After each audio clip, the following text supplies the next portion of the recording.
hanya satu di dunia ini, bila kita bagi, bukannya berkurang tapi malah bertambah. Adalah hanya ilmu pengetahuan. Untuk itu, Kintamani Channel saya buat guna berbagi pengetahuan atau informasi, walaupun yang saya miliki sangat terbatas.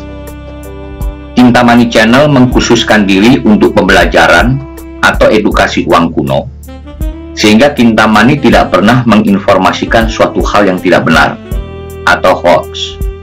Sebagian besar dari Anda pasti mengira ini adalah ice cream scoop atau sendok es krim. Ternyata benda tersebut adalah mata uang atau alat tukar yang bisa untuk membeli atau bertransaksi. Mata uang ini pernah beredar di Lembur Kuring, Jawa Barat, persisnya di perkebunan Cirohani, Sukabumi. Mata uang yang terbuat dari bambu yang berukuran 10,5 cm kali 1,5 cm dan tercantum tulisan A8, bahasa Belanda maksudnya. Artinya mata uang ini bernilai 8 sen. Mata uang ini berjenis token, maksudnya mata uang yang berlaku pada daerah tertentu saja.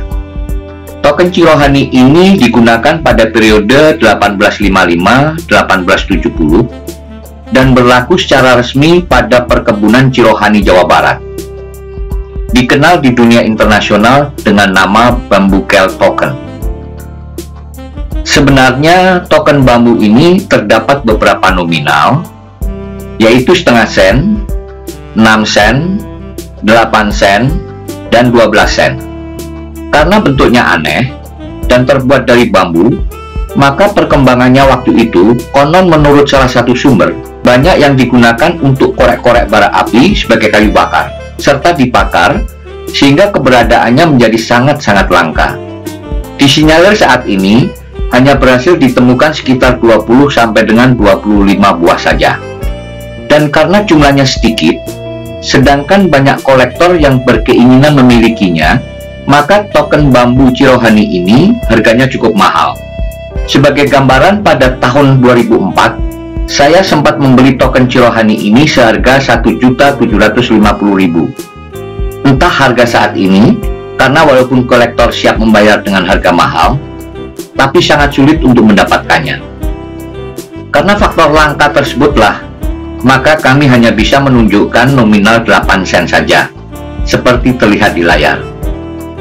Mungkin di antara Anda timbul pertanyaan, mengapa dan apa gunanya token itu dibuat?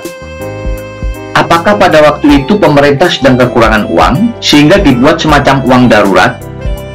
Di perkebunan Cirohani, semua pekerja akan menerima pembayaran upahnya dengan menggunakan uang bambu tersebut. Setelah menerima uang bambu tersebut, mereka dapat membeli barang-barang yang memang telah disediakan di kios-kios milik perusahaan, seperti rokok, garam, beras, jagung, pakaian, dan barang-barang kebutuhan lainnya.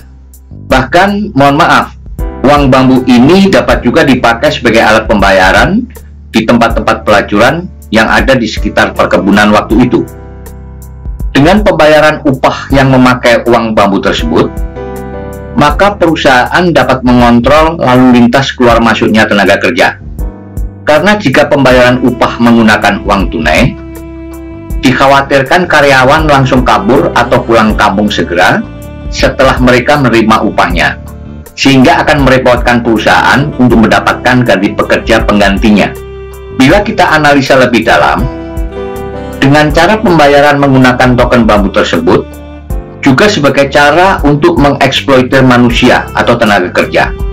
Alasan lainnya, bahwa lokasi perkebunan pada umumnya jauh dari kota, sangat rawan kejahatan, dan transportasi pada waktu itu sangatlah terbatas. Bila setiap minggu harus bolak-balik ke kota untuk mengambil uang tunai, maka hal itu dirasakan sangat tidak praktis. Jika hal itu pun dilakukan, maka dikhawatirkan terjadi pembegalan, mengingat jauh dan sepinya tempat-tempat menuju perkebunan. Kembali kepada perkebunan Cirohani, bahwa dulunya Cirohani merupakan daerah perkebunan karet. Sekitar tahun 1865, di lokasi Sinagar dilakukan penanaman kina.